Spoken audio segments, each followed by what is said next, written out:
فقد افترى إثما عظيما. بسم الله الرحمن الرحيم. السلام عليكم ورحمة الله وبركاته.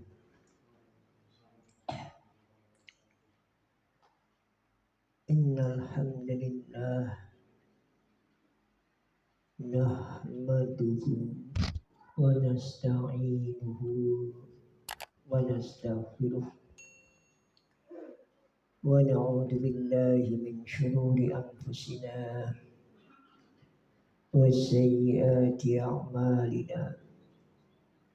من يهده الله فلا مضل له ومن يضلل فلا هادي له. أشهد أن لا إله إلا الله وحده لا شريك له وأشهد أن محمدا عبده ورسوله. اللهم صل وسلم على نبينا ورسولك محمد وعلى آله وأصحابه ومن استنى ومن اهتدى بهديه ومن استنى بسنته إلى يوم الدين. يا أيها الذين آمنوا اتقوا الله حق تقاته ولا تموتن إلا وأنتم مسلمون. يا أيها الناس اتقوا ربكم الذي خلقكم من نفس واحدة وخلق منها زوجها وبث منهما رجالا كثيرا ونساء. واتقوا الله الذي تساءلون به والأرحام إن الله كان عليكم رقيبا. يا أيها الذين آمنوا اتقوا الله وقولوا قولا سديدا يصلح لكم أعمالكم ويغفر لكم ذنوبكم ومن يطع الله ورسوله فقد فاز فوزا عظيما. أما بعد فإن أصدق الحديث كتاب الله وخير الهدي هدي محمد صلى الله عليه وآله وسلم وشر الأمور محدثاتها وكل محدثة بدعة وكل بدعة ضلالة وكل ضلالة في النار. Kaum muslimin dan muslimat rahimani wa rahimakumullah. Ikhwani fiddin wa akhwati fillah, azzani Allahu wa iyyakum. Barakallahu fiikum. Alhamdulillah, pada kesempatan yang mulia ini kita insyaallah diberi kemuliaan oleh Allah Subhanahu wa ta'ala, wabil khusus Allah Subhanahu wa ta'ala menghadirkan kita di majelis yang mulia ini untuk mempelajari ilmu syar'i yang paling mulia, yaitu ilmu tauhid, ilmu tentang mentauhidkan Allah. Kita akan lanjutkan pembahasan dari kitab At-Tauhid yang disusun oleh Syekh Muhammad At-Tamimi rahimahullahu ta'ala. Semoga Allah ta'ala merahmatinya. Insyaallah kita akan lanjutkan pembahasan babul khawfi minasyirki. Bab mengkhawatirkan diri terhadap syirik atau takut terhadap syirik.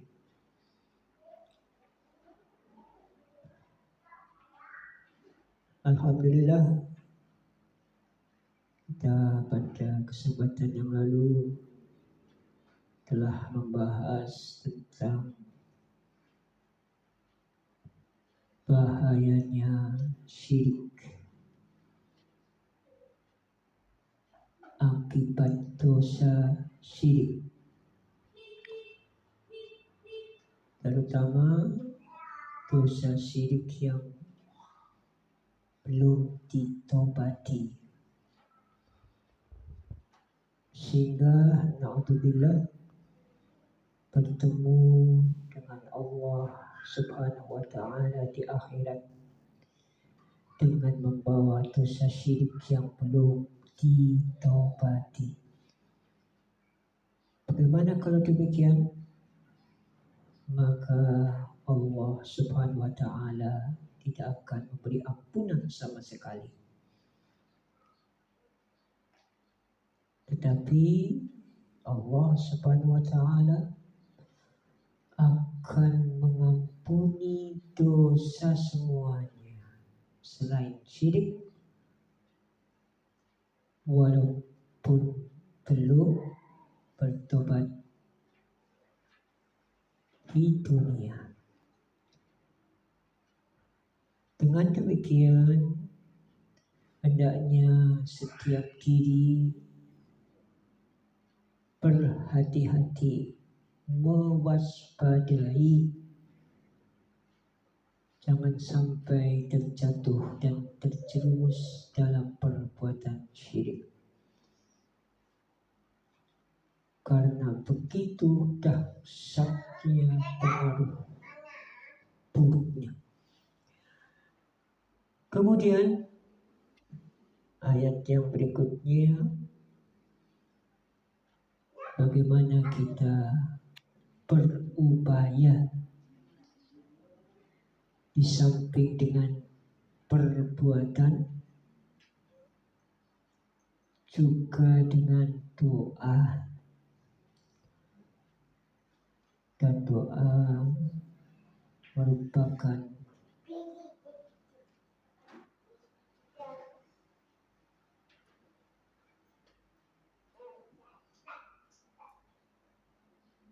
bentuk butuhnya kita kepada Allah,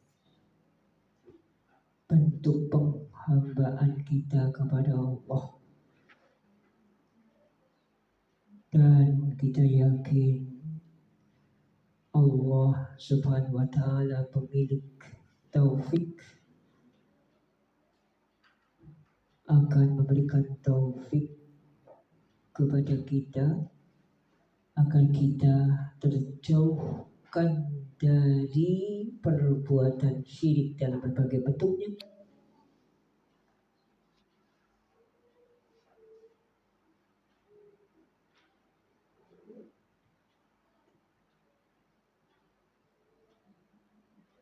dan seseorang dikaruniai taufik taufik dari Allah Subhanahu wa Ta'ala dengan sebab doanya.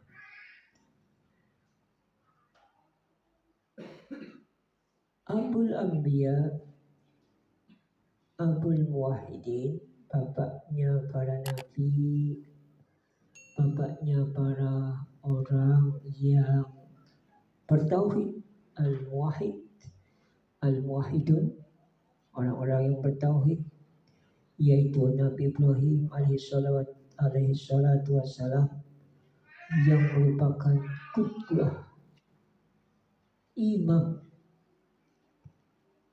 sampai-sampai Allah Subhanahu wa Ta'ala memerintahkan Rasulullah Sallallahu Alaihi Wasallam uswah hasanah.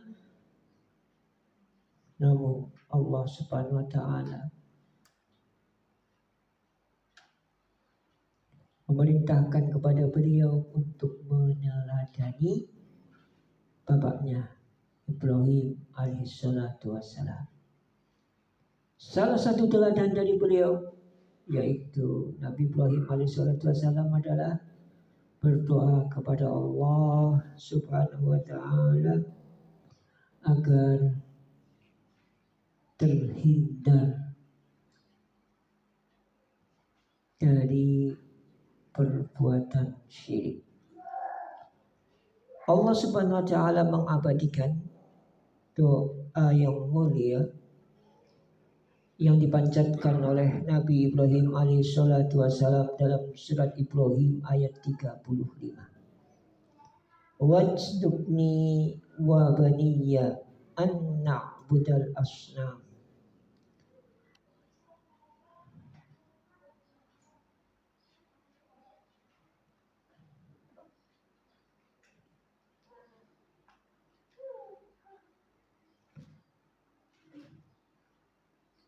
Wajnubni, dan jauhkanlah aku, wabaniya, dan anak-anak dan anak cucuku dan keturunanku, anak budal asnam, dari perbuatan menyembah berhala. Waalaikumsalam.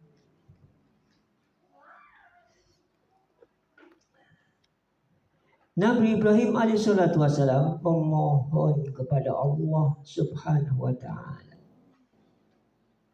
agar dia, bukan hanya dia saja, dan nanti ada hikmahnya, berdoa kepada Allah untuk keluarga, istri, anak keturunan. Jangan lupa kita mendoakan kaum muslimin pada umumnya, bahkan mungkin disebutkan khusus fulan bin fulan, fulanah binti fulan. Tapi hendaknya kita tidak lupa juga mendoakan orang tua, mendoakan keluarga, istri dan keturunan kita. Walaupun belum lahir, ya kan? Walaupun belum lahir, kita doakan. Buyut kita mungkin belum lahir, cucu kita mungkin belum lahir, anak kita mungkin belum lahir, bahkan mungkin belum nikah, ya enggak? Sekalipun belum nikah, insya Allah ada baiknya mendoakan anak keturunan, mendoakan pasangan, calon pasangan kalau belum nikah. Memohon kepada Allah Subhanahu wa Ta'ala Nabi Ibrahim alaihissalatu wassalam agar dia dan keturunannya menjauhkan dari syirik, dijauhkan dari syirik. Bukan hanya dalam keadaan beriman, dalam keadaan muslim, namun juga tidak lupa mengiringinya dengan doa agar mereka, anak cucu kita, keturunan kita dijauhkan dari syirik.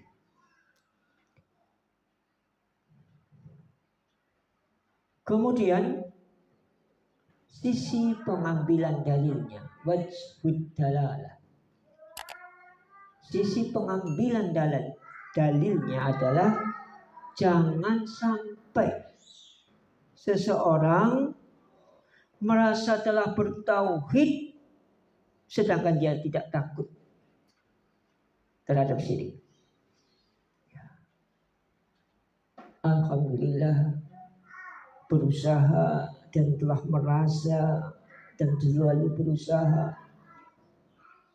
untuk bertauhid kepada Allah, maka hendaknya usaha atau telah merasa bertauhid kepada Allah, hendaknya seseorang tidak merasa takut, tetapi tidak merasa takut kepada Allah. Siapa yang meneladani kita berdoa kepada Allah agar dijauhkan dari syirik? Abul Muwahhidin, bapaknya orang yang bertauhid. Abul Anbiya, bapaknya para nabi. Di mana tauhid kita dengan beliau? Aina, di mana tauhiduna, tauhid kita dibanding min tauhidihi, dari tauhidnya. Kuat mana? Walaupun tauhid Nabi Ibrahim alaihissalam kuat, bahkan mengikrarkan dirinya walam yaku minal musyrikin, dan aku tidak termasuk orang yang berbuat syirik.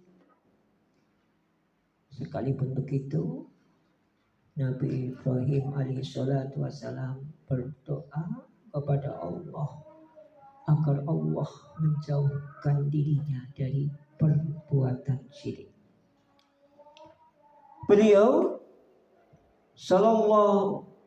alaihissalam tetap mengkhawatirkan dirinya dan keturunannya terhadap atau dari terjerumus dalam dosa syirik.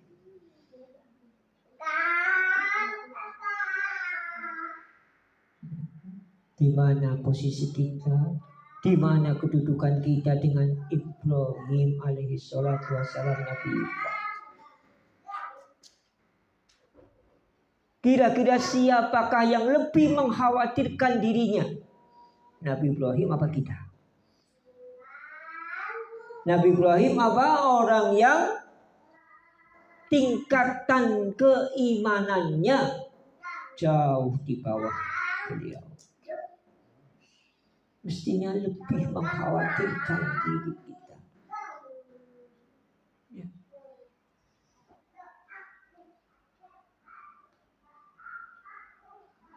Padahal beliau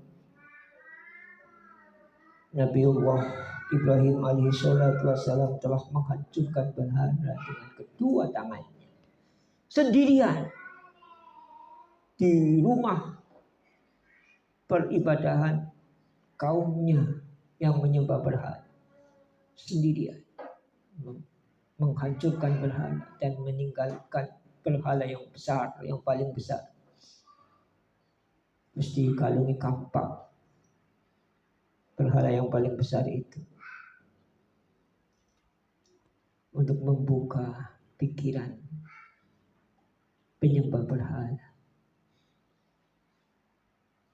Siapa kamu? Kamu yang menghancurkan. Lihat itu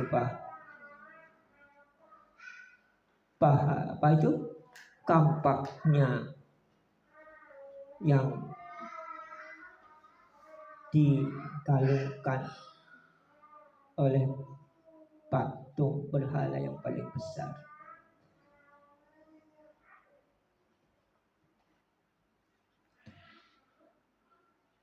dan mendebat para penyembah berhala dan penyembah benda langit, menyembah bintang, menyembah bulan, menyembah matahari.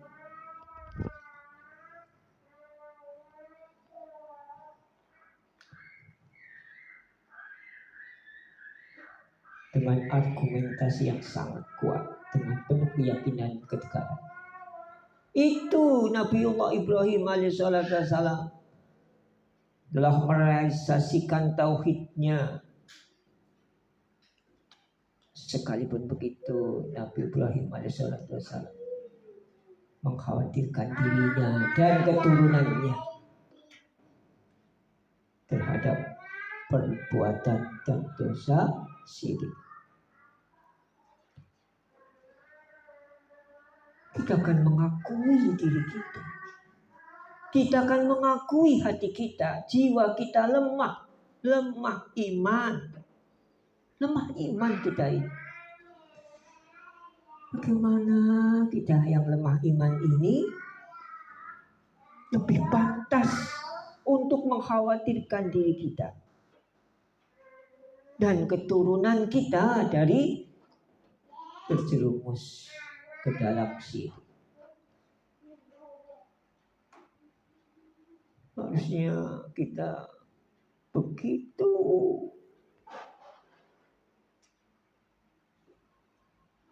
berharap, berdoa dengan sungguh-sungguh. Jangan sampai kita dan anak keturunan kita menyembah berhala.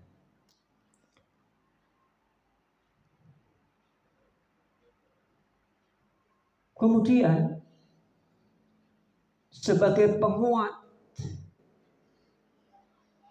kalau tadi orang-orang yang justru telah bertauhid berdoa kepada Allah, mengkhawatirkan dirinya karena mereka mengkhawatirkan dirinya dan anak keturunannya dari perbuatan syirik, maka mereka berdoa, wajnubni wa baniya an na'budal asnam. Itu orang yang telah bertauhid. Nah, dalam surat Al-Imran, agar kita lebih mantap dan tidak merasa aman, merasa sudah bertauhid, merasa sudah diberi petunjuk, tapi tidak merasa aman sekalipun telah diberi petunjuk, tidak merasa aman sekalipun telah bertauhid. Nah, dalam surat Al-Imran ini, di samping yang pertama tadi, kita tidak merasa aman karena kita sudah merasa bertauhid. Yang kedua, dan ini juga menjadi wirid doa harian dari Rasulullah SAW,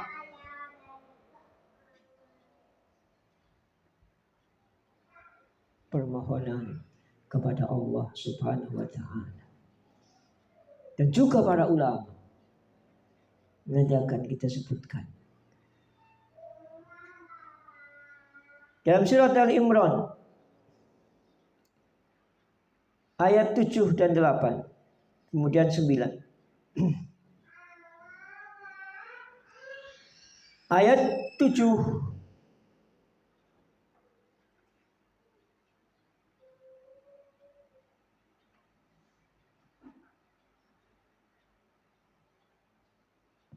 warrasihuna fil ilmi yaquluna amanna bihi kullum min indi rabbina wa ma yadhakkaru illa ulul albab rabbana la tuzigh qulubana ba'da idh hadaitana wa hab lana min ladunka rahmah innaka antal wahhab. ayat 7 dan 8 surat Al-Imran. Di sini ada ar-rasikhuna fil ilmi dan ulul albab. Siapakah mereka?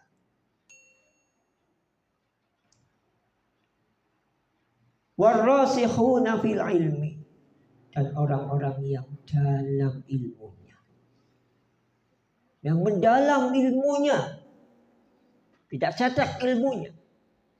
Ini juga menunjukkan kealiman seseorang. Nah, kita lihat justru orang-orang alimlah yang mengamalkannya, yang mengkhawatirkan dirinya dia akan melenceng atau condong kepada sesatan setelah Allah Subhanahu wa taala memberikan kepada mereka petunjuk. Bagaimana ar-rasikhuna fil ilmi? War-rasikhuna fil ilmi yaquluna amanna bihi kullum min indi rabbina.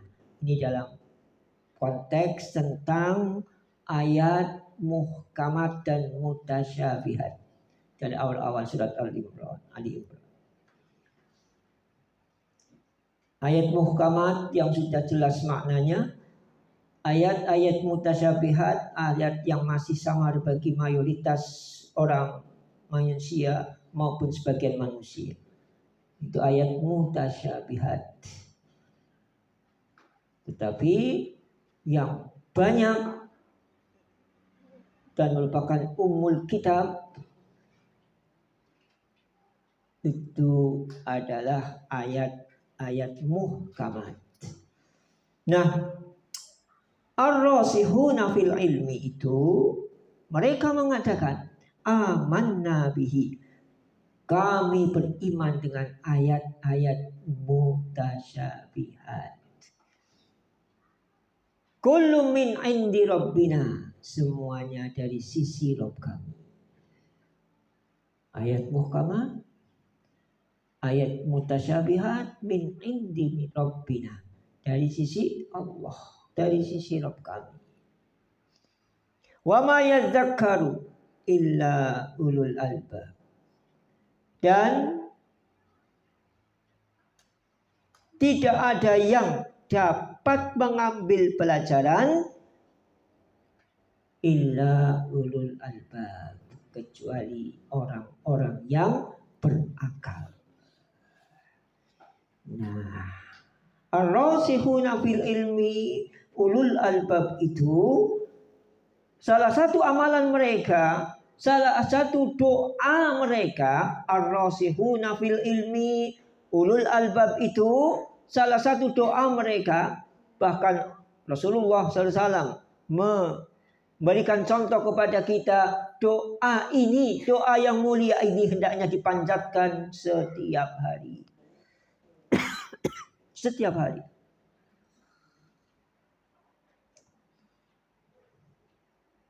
Sebagaimana dalam hadis yang sahih yang diriwayatkan oleh Ummul Mukminin Ummu Salamah radhiyallahu taala anha.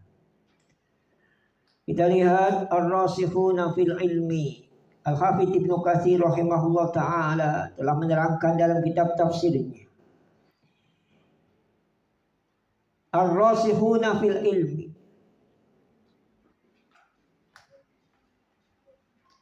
Al-Hafidz Ibnu Katsir rahimahullah ta'ala dalam kitab tafsirnya Tafsirul Quranil Azim menukil riwayat perkataan dari Nafi' bin Yazid rahimahullah ta'ala. Ar-rasikhuna fil ilmi, orang-orang yang mendalam ilmunya, yaitu orang-orang yang tunduk patuh kepada Allah. Orang-orang yang tunduk patuh kepada Allah dan merendahkan diri mencari keridhaannya. Tunduk patuh dan mencari keridhaan Allah itu merupakan perwujudan khasyatullah, takut kepada Allah. Maka ilmu itu memberikan pengaruh kepada seseorang terhadap Allah dan terhadap sesama manusia. Nah, pengaruh ilmu seseorang kepada Allah itu semakin banyak ilmunya, semakin dalam ilmunya, semakin takut kepada Allah. Tak berani lancang kepada Allah. Innama yakhshallaha min ibadihil ulama. Surat Fatir. Sesungguhnya yang hanya innama yufidul hasan. Pembatasan. Jadi yang takut kepada Allah itu min ibadihil ulama. Hanya orang-orang yang alim. Hanya orang-orang yang berilmu. Bukti kan? Semakin tidak berilmu semakin serampangan. Ya enggak? Semakin tidak berilmu semakin besar berbuat salah. Ya enggak? Maka justru semakin berilmu itu semakin hati-hati. Khasyatullah, semakin takut kepada Allah. Dan itu pengaruh ilmu. Makanya kok ada orang berilmu rentengan gelarnya, tapi berbicaranya lancang kepada Allah, lancang kepada Rasulullah, lancang kepada syariat.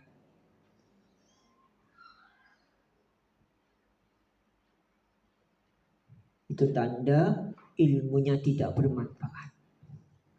Maka salah satu tanda al-ilmun nafi. Dan ini yang kita mohon kepada Allah tiap hari. Setiap setelah sholat subuh, Allahumma inni as'aluka ilman nafi'ah. Bagaimana? Kok semakin hari semakin tua semakin banyak ngaji? Na'udzubillah. Tidak, semakin takut kepada Allah.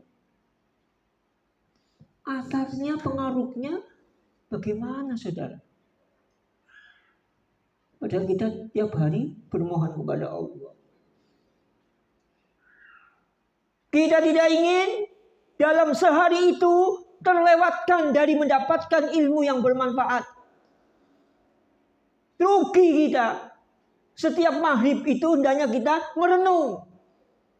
Apakah sehari ini kita sudah mendapatkan al-ilmu nafi? Sudah merasakan, merealisasikan asar pengaruh dari ilmu yang bermanfaat. Apa sih pengaruh ilmu yang bermanfaat? Ini kepada Allah itu adalah khasyatullah, bertambah takut kepada Allah. Kita lihat di sini, orang-orang yang mendalam ilmunya itu orang-orang yang tunduk patuh kepada Allah, merendahkan diri mencari keridhoannya. Kemudian kepada manusia, orang-orang yang mendalam ilmunya, mereka tidak sombong kepada orang-orang yang di atas mereka.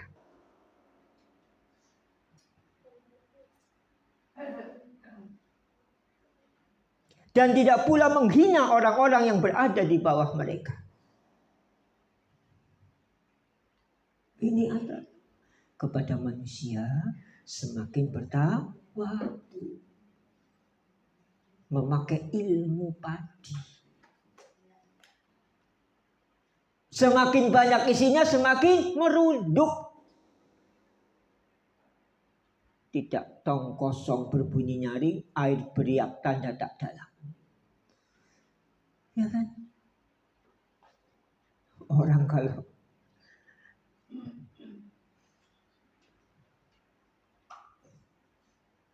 terlalu vokal itu, justru kalau yang berilmu itu hemat bicara. Kalau bicaranya tidak bermanfaat akan diam. Tidak tong kosong berbunyi nyaring, air beriak tanda tak dalam.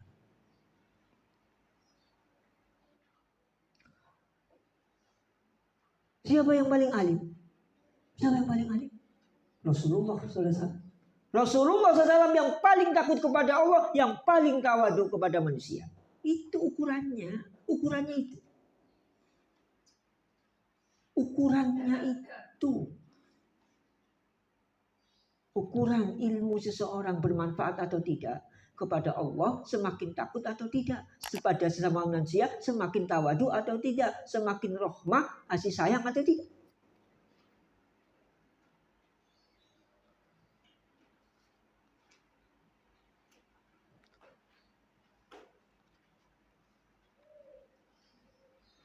Orang tua yang berilmu, sayangnya orang tua yang berilmu kepada anaknya beda dengan sayangnya orang tua yang tidak berilmu. Beda.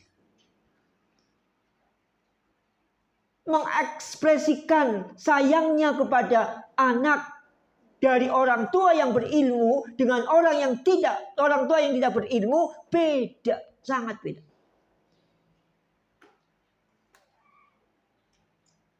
Makanya kita sebagai orang tua hajat kepada ilmu besar. Agar kita sebagai orang tua sayang kepada istri berdasarkan ilmu. Sayang kepada anak berdasarkan ilmu. Sehingga jadinya berkah.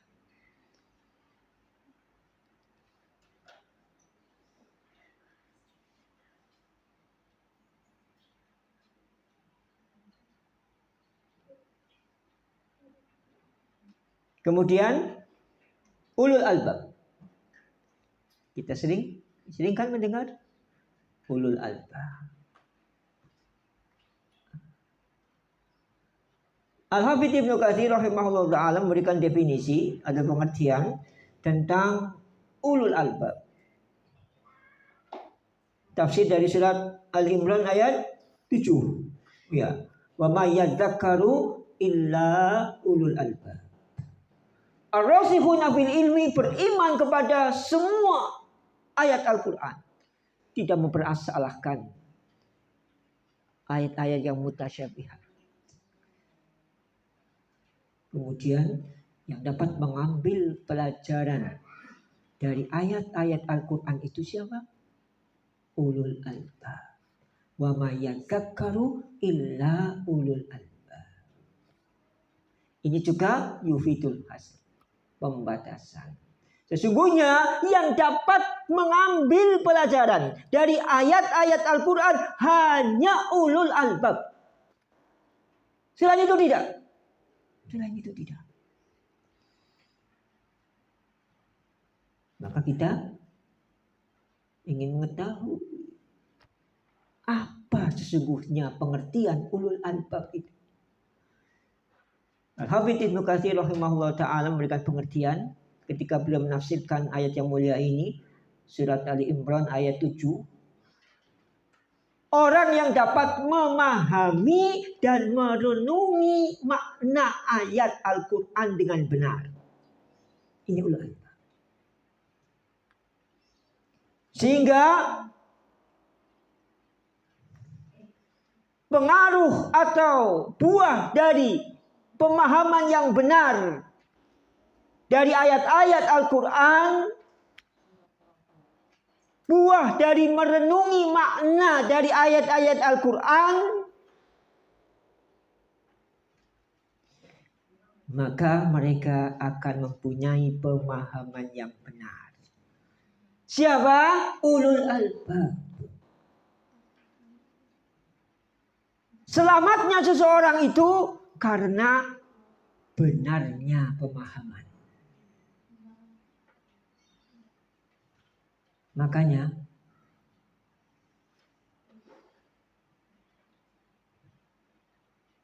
kita mengiringi permohonan kita kepada Allah dengan tambahnya ilmu disertai dengan warzuqni fahma. Dan berikanlah kepadaku ya Allah fahma, pemahaman. Maksudnya pemahaman yang benar. Berapa banyak orang yang ilmunya segudang tapi pemahamannya tidak benar. Allah Subhanahu wa ta'ala memuji Nabi Sulaiman alaihissalam.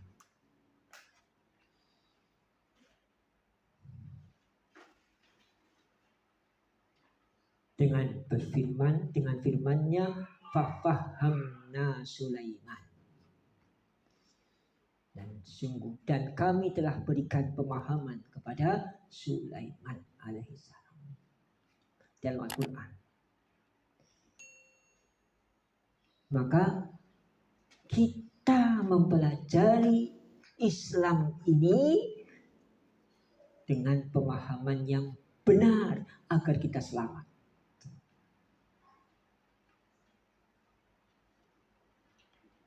Dan ulul albab itu adalah orang yang mempunyai pemahaman yang benar.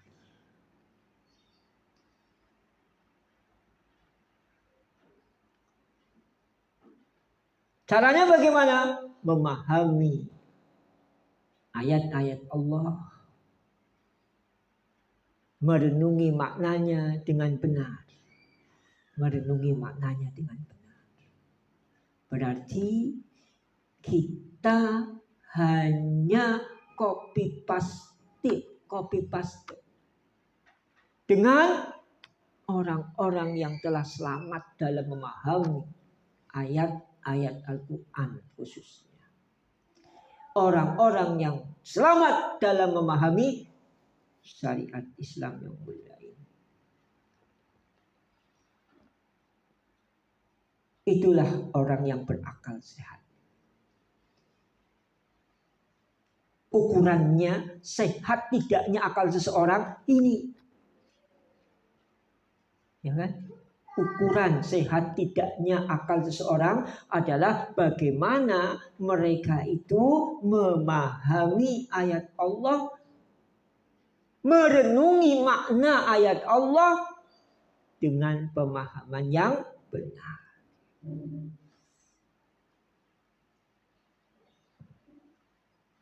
Sahabat yang mulia Abdullah bin Mas'ud radhiyallahu taala anhu berikan contoh kepada kita bagaimana berdoa kepada Allah Subhanahu wa taala agar Allah menambahkan kepada kita pemahaman yang benar. Kalau tadi Rabbi zidni ilma warzuqni fahma.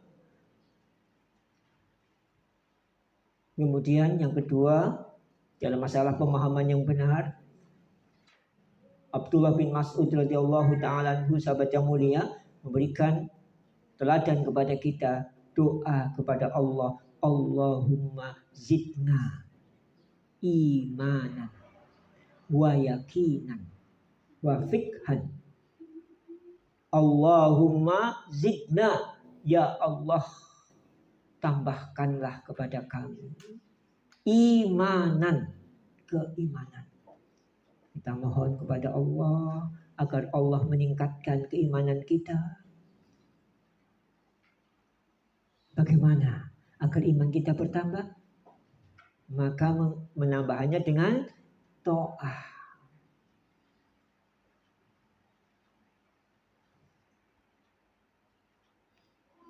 Al-imanu yazidu bit-ta'ah. Iman itu bertambah dengan ketaatan. Berarti kalau kita mohon kepada Allah Subhanahu wa taala agar Allah Subhanahu wa taala menambah keimanan kita, maka kita mohon kepada Allah seiring dengan itu memohon taufik kepada Allah Subhanahu wa taala agar kita bertambah taat kepada Allah. Enteng gitu loh dalam melakukan ketaatan. Tidak ada rasa berat sedikit pun. Mudah, enteng. Dan diberi taufik oleh Allah Subhanahu wa taala agar kita menghindarkan diri dari maksiat. Wayan kusbil maksiat. Al-imanu yazidu bit-ta'ah wayan kusu bit-ta'ah. Dan berkurang bil maksiyah. Wayan kusu bil maksiyah. Dan berkurang dengan maksiat. kusubil maksiat.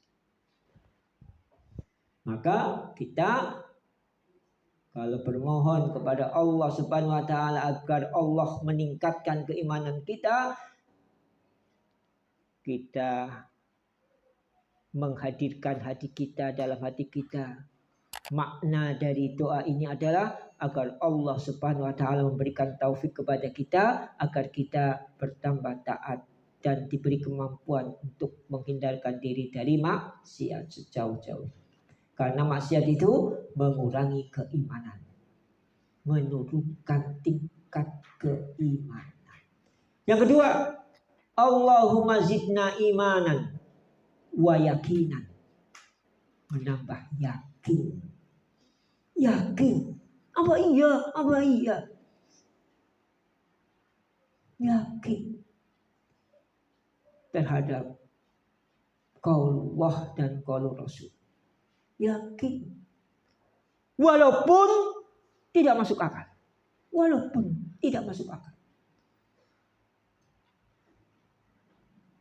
Yang ketiga, wafiqhan. Kita mohon kepada Allah Subhanahu wa taala agar kita bertambah paham dengan pemahaman yang benar tentunya. Allahumma zidna imanan wa yakinan wa fiqhan.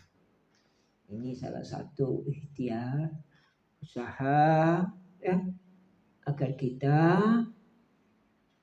diberi taufik oleh Allah Subhanahu wa taala untuk mendapatkan pemahaman yang benar. Mestinya semakin banyak ilmu, semakin paham.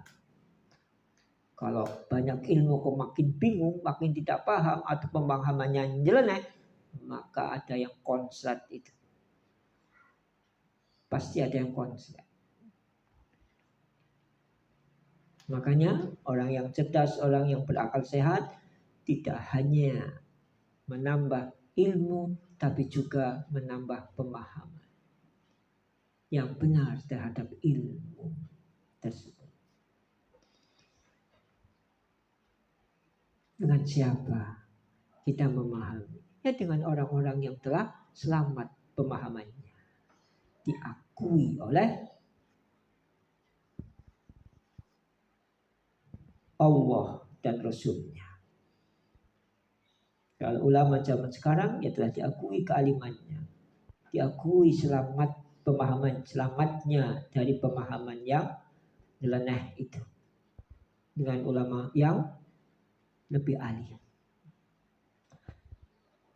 Nah, setelah itu ya tadi disebutkan ar-rasikhuna fil ilmi ulul albab. Setelah Allah Subhanahu wa taala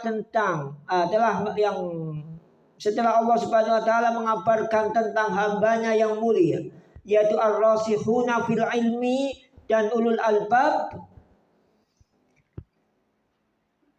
maka Allah Subhanahu wa taala mengabarkan kepada kita doa dari mereka. Doa dari siapa? Ar-rasikhuna fil ilmi dan ulul albab. Kira-kira mereka sudah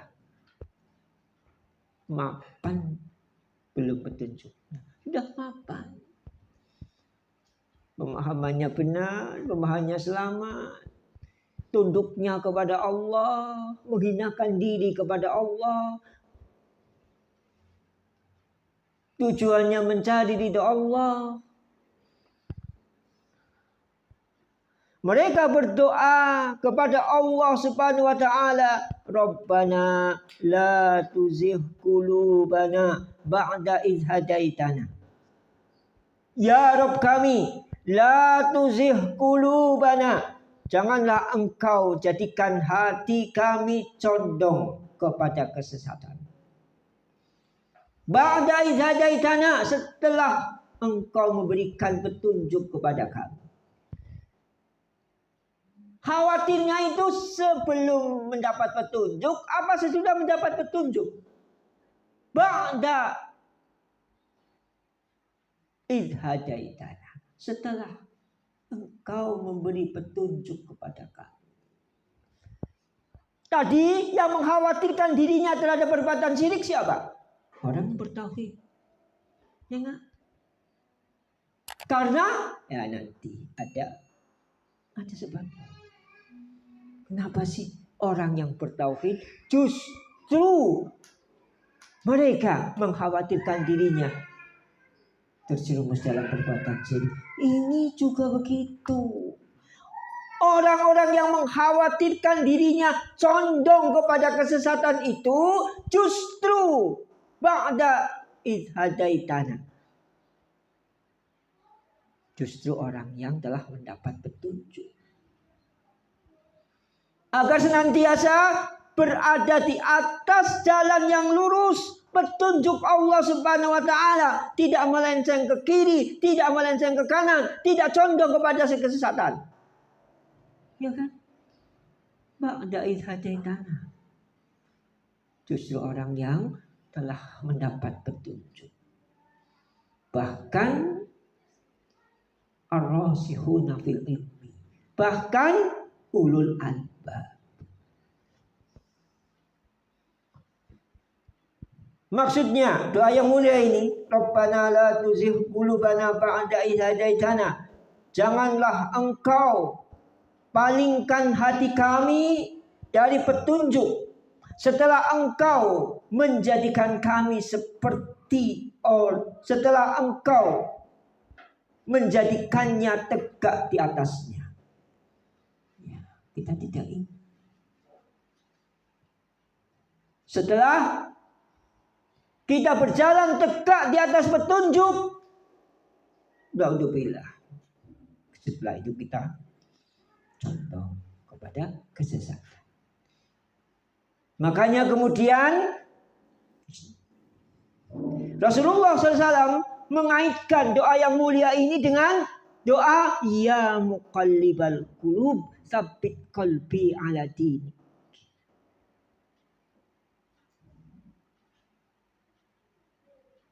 Karena bisa jadi bukan sesuatu yang mustahil. Orang yang sudah mendapat petunjuk jadi sesat, condong kepada kesesatan. Sehingga kita mendahulunya dengan doa ya muqallibal qulub, wahai zat yang membolak-balikan hati. Berarti Allah Subhanahu wa ta'ala berkuasa untuk membuat hati seseorang gonjang-ganjing.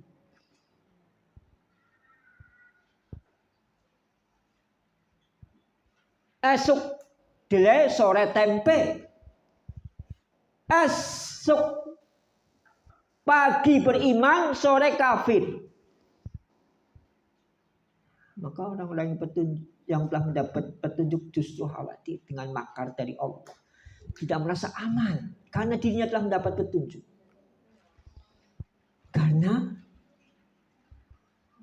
hati manusia di antara jari jemari Allah, Allah akan membolak-balikan sebagaimana yang Dia kehendaki.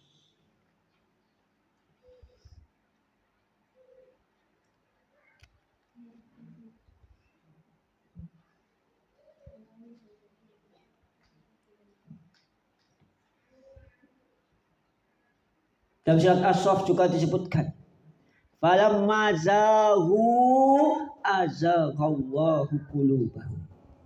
Kenapa Allah menjadikan hati seseorang condong kepada kesesatan? Falamma zaghu, mereka condong kepada kesesatan, maka jadikan Allah menjadikan hatinya condong kepada kesesatan.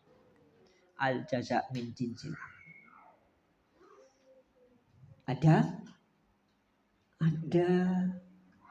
apa ya?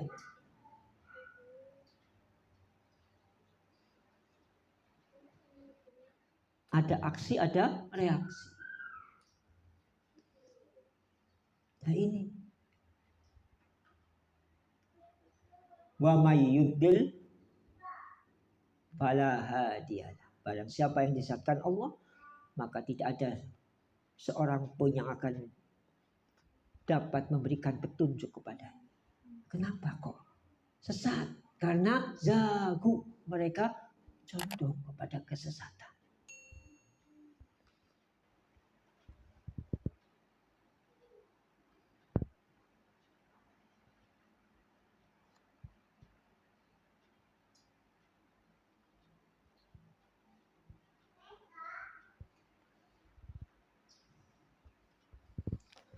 Itu tentang doa yang mulia, Rabbana la tuzigh qulubana ba'da idh hadaitana wa hab lana min ladunka rahmah innaka antal wahhab. Kita memperhatikan bagaimana mereka siapa ini? Ayat yang ke-7, ar-rasihuna fil ilmi ulul albab, memohon kepada Allah agar tidak menyimpang. Justru setelah mereka mendapat petunjuk, ba'da idh hadaitana. Sama kan? Senada dengan orang yang mengkhawatirkan dirinya terjerumus dalam syirik. Siapa? Orang yang telah bertauhid.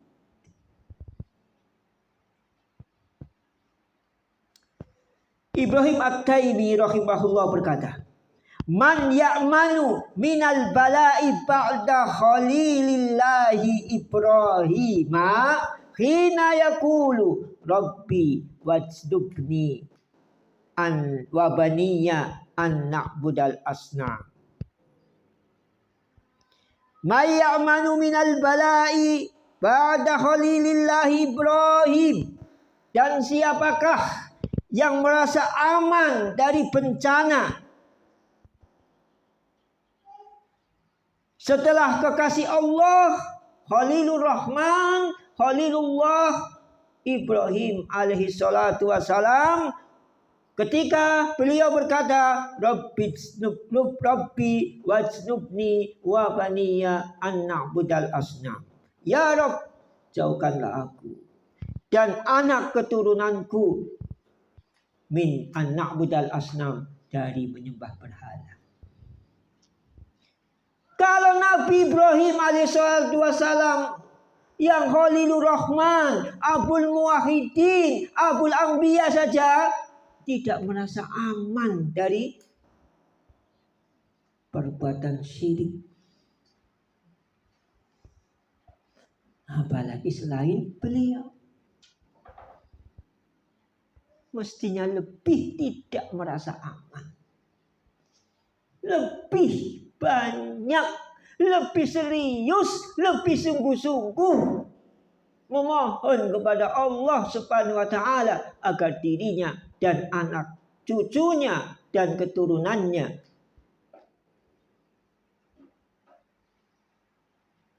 terjauhkan atau dijauhkan dari perbuatan syirik.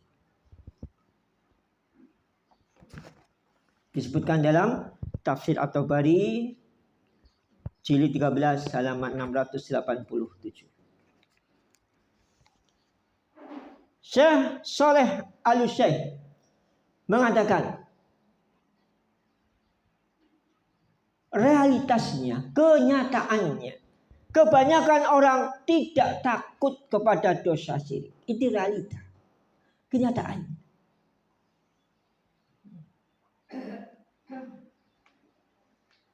Ulama itu kan berkata tidak tanpa ilmu, melihat fenomena, melihat kenyataan di lapangan, itu kebanyakan orang tidak takut kepada dosa syirik. Nggak apa-apa, masa begitu kok wasilah kepada syirik. Realitanya begitu, kenyataannya begitu. Banyak orang yang merasa aman, tidak takut kepada dosa syirik. Kata Syekh Saleh Al-Utsaimin, kalau begitu, ya, kalau begitu, kenyataannya banyak kok orang yang tidak takut dengan dosa syirik. Terus kalau begitu, siapakah orang yang sebenarnya takut kepada syirik? Ya kan? Realitasnya banyak kok orang yang tidak takut kepada dosa syirik. Kemudian, ya, kalau begitu siapa orang yang takut kepada syirik? Sebenarnya siapa yang takut kepada syirik itu? Kepada dosa syirik.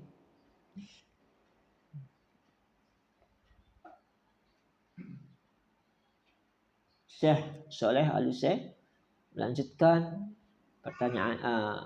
perkataannya, yang takut terhadap syirik itu adalah yang berusaha untuk memurnikan tauhidnya.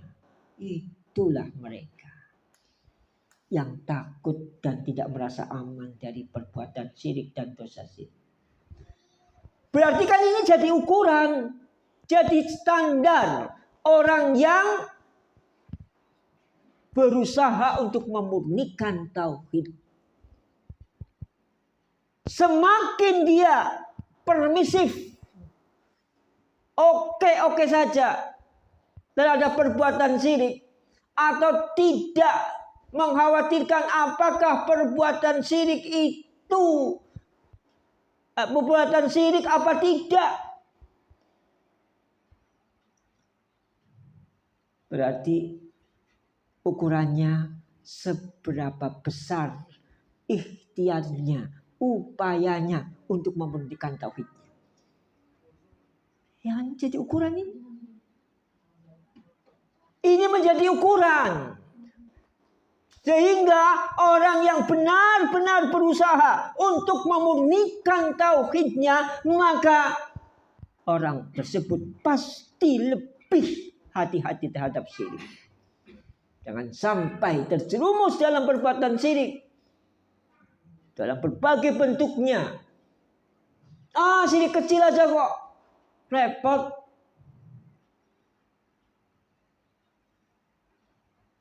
Tidak takut.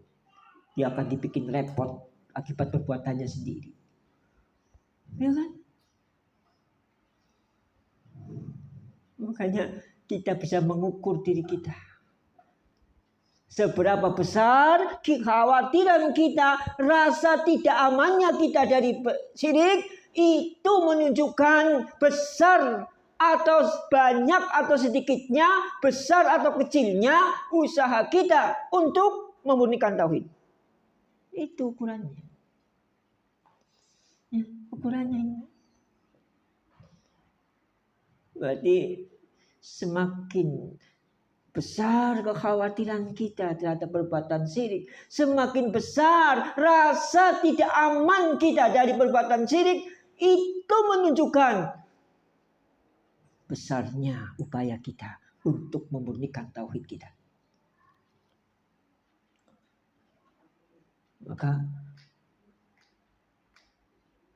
karena tidak mungkin syirik dan tauhid terkumpul dalam satu tempat. Ya kan? Semakin kuat tauhid seseorang, justru dia akan semakin kuat kekhawatirannya terjerumus dalam perbuatan syirik. Karena memang benar-benar akan memurnikan tauhidnya. Ya kan? Sehingga sebab sebelumnya kan disebutkan man haqqaqat tauhida dakhalal jannah bi ghairi hisab. Ini yang ingin diraih. Bagaimana masuk surga itu tanpa hisab? Siapa orang yang masuk surga tanpa hisab? Yang merealisasikan tauhid. Orang yang memurnikan tauhid. Sehingga orang yang merealisasikan tauhid, orang yang orang yang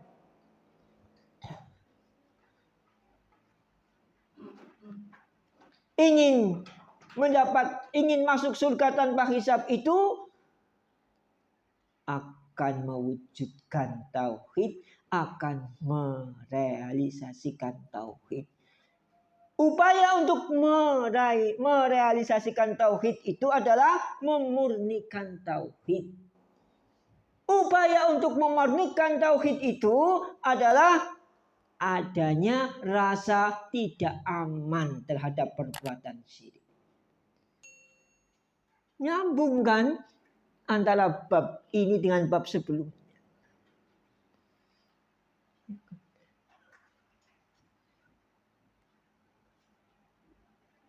Kalau bab sebelumnya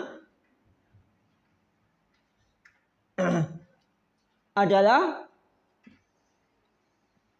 ketawakalan yang bulat kepada Allah, ya enggak, sehingga tidak minta diruqyah,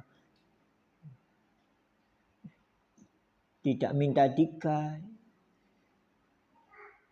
Itu semata-mata agar tawakalnya kepada Allah Subhanahu wa taala besar. Dan salah satu upaya untuk merealisasikan tauhid dalam bab ini adalah memurnikan tauhid. Salah satu upaya, dan itu upaya yang terutama adalah dalam memurnikan tauhid, adanya rasa tidak aman terhadap perbuatan syirik. Sehingga akan terus siaga. Siaga satu. Bukan hanya siaga 3, tapi siaga 1 terhadap syirik. Ya kan? Kalau siaga 1 kan waspada tingkat tinggi. Siaga 1 terhadap syirik. Itu orang yang memurnikan tauhid. Karena ingin mendapatkan keutamaan masuk surga tanpa hisab. Samping itu juga apa? Memurnikan tawakal. Kalau yang bab sebelum memurnikan tawakal.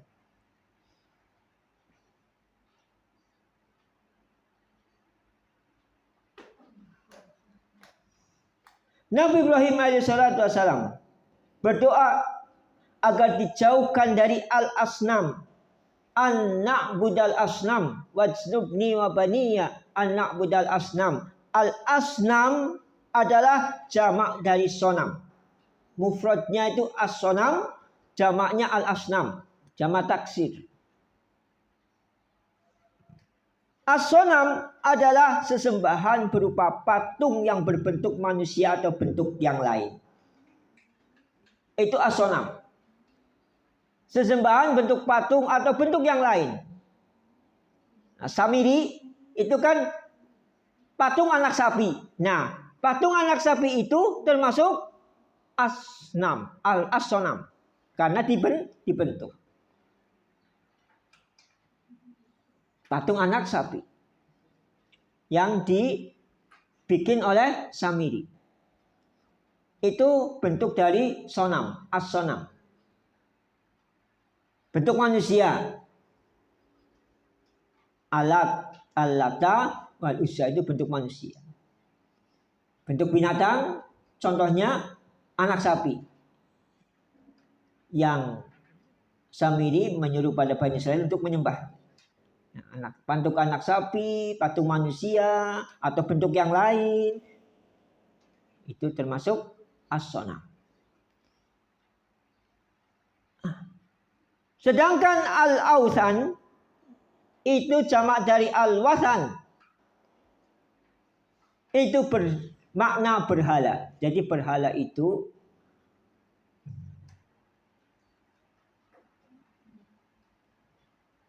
selain dari patung. Patung itu kan dibentuk. Dibikin. Nah, al-wathan, al-awthan itu jamak, mufradnya bentuk tunggalnya itu al-wathan. Sesembahan yang tidak berbentuk patung. Seperti pohon, kuburan, kubah, pohon, batu, atau benda-benda langit. Matahari, bulan, bintang. Ada yang menyembah bintang kan? Ada yang menyembah matahari.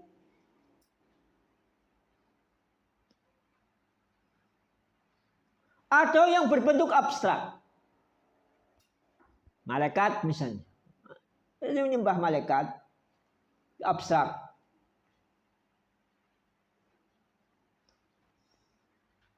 Dan yang semacamnya.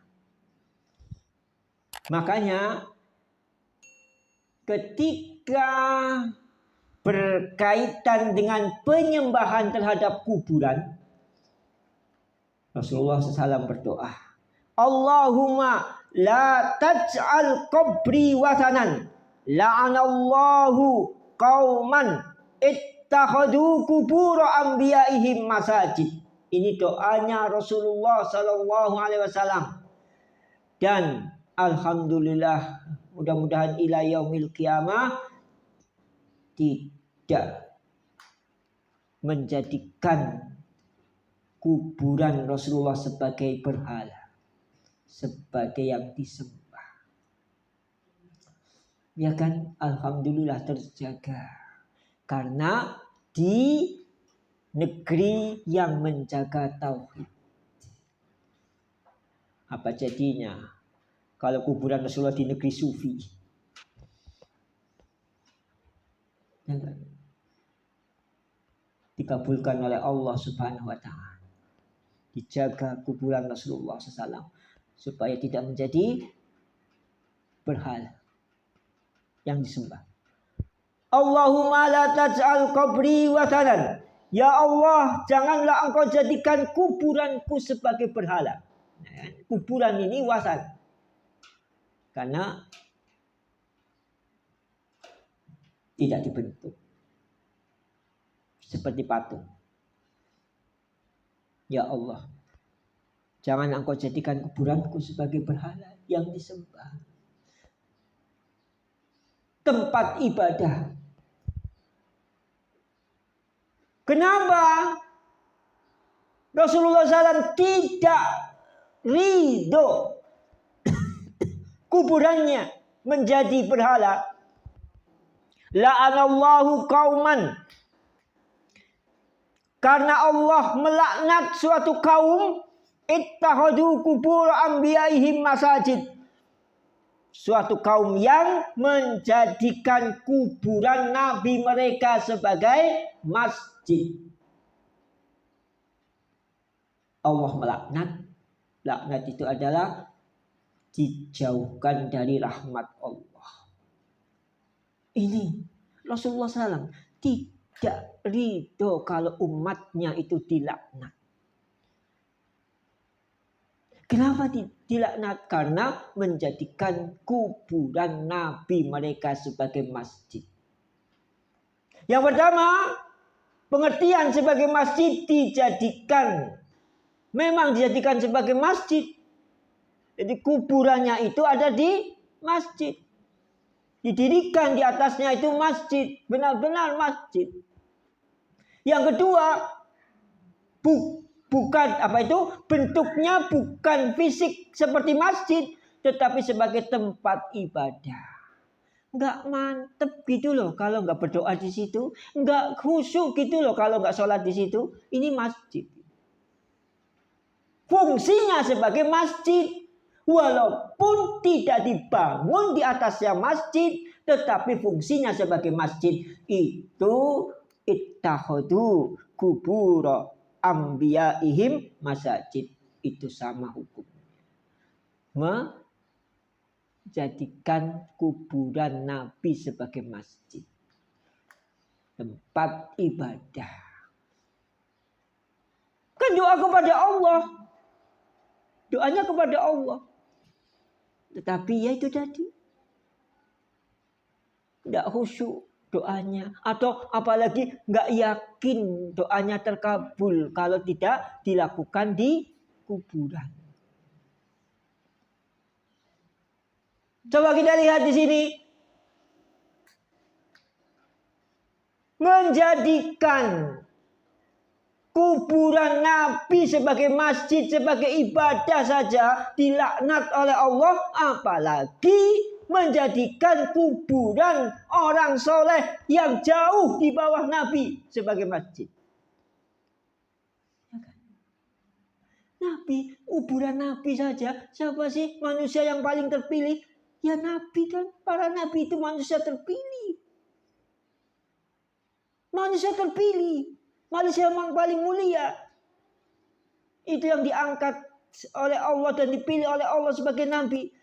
Itu saja nggak boleh menjadikan kuburan Nabi sebagai tempat ibadah. Lah kok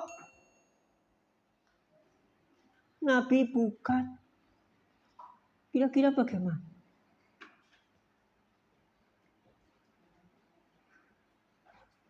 Lebih pantas apa tidak? Lebih pantas atau tidak? Kuburan Nabi saja nggak boleh dijadikan tempat ibadah. Bahkan mendapat laknat.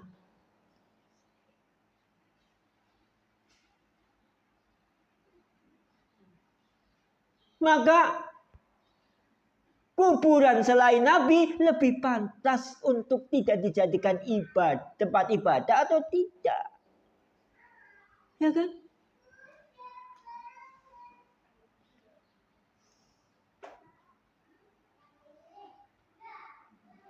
Itu doa dari Rasulullah Shallallahu Alaihi Wasallam, sehingga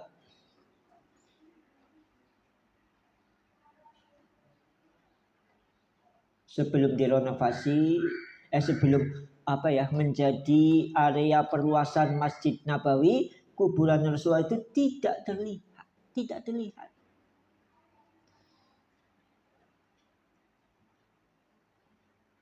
Itu salah satu hikmah.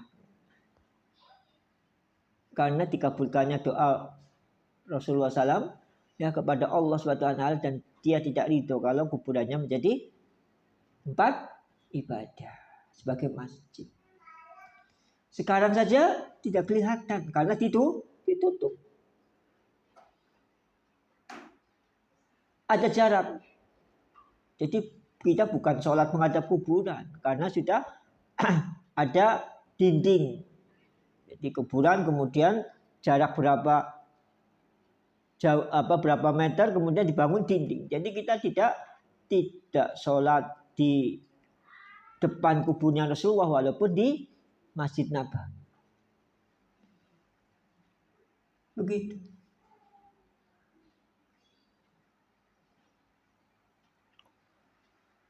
Dalam ayat yang lain, Allah Subhanahu wa taala berfirman tentang perkataan Nabi Ibrahim alaihi salatu wasalam kepada kaumnya dalam surat Al-Ankabut surat ke-29 ayat 17. Allah Subhanahu wa taala berfirman, "Innama ta'buduna min dunillahi awthanan wa takhluquna ifka." Sesungguhnya apa yang kamu sembah itu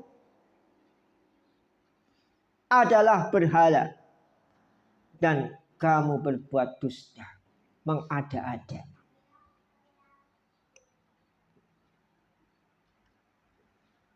Jadi Nabi Ibrahim AS dalam surat Ibrahim mengatakan al-asnam. Kalau di sini awthan.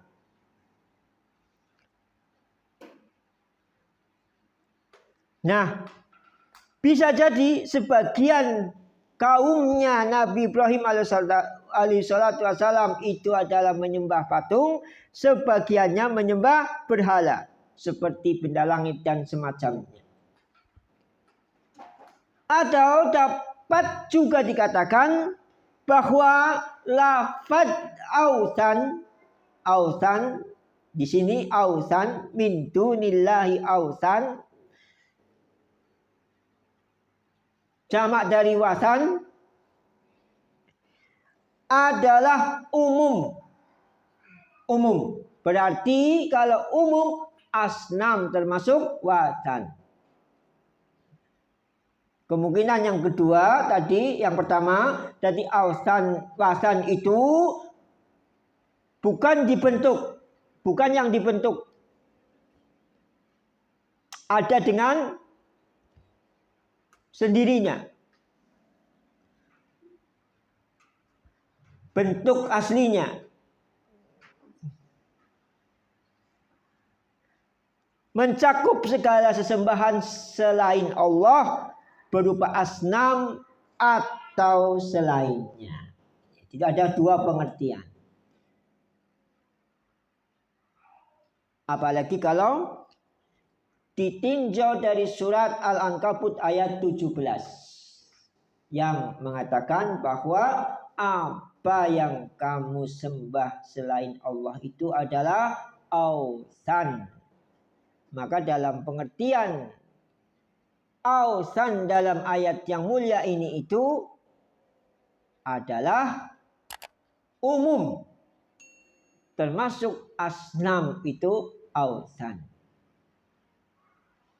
Nah, pengertian yang pertama tadi, ausan itu adalah bentuk sesembahan selain patung yang dibentuk. Demikianlah yang disampaikan pada Sabtu pekan yang pertama ini.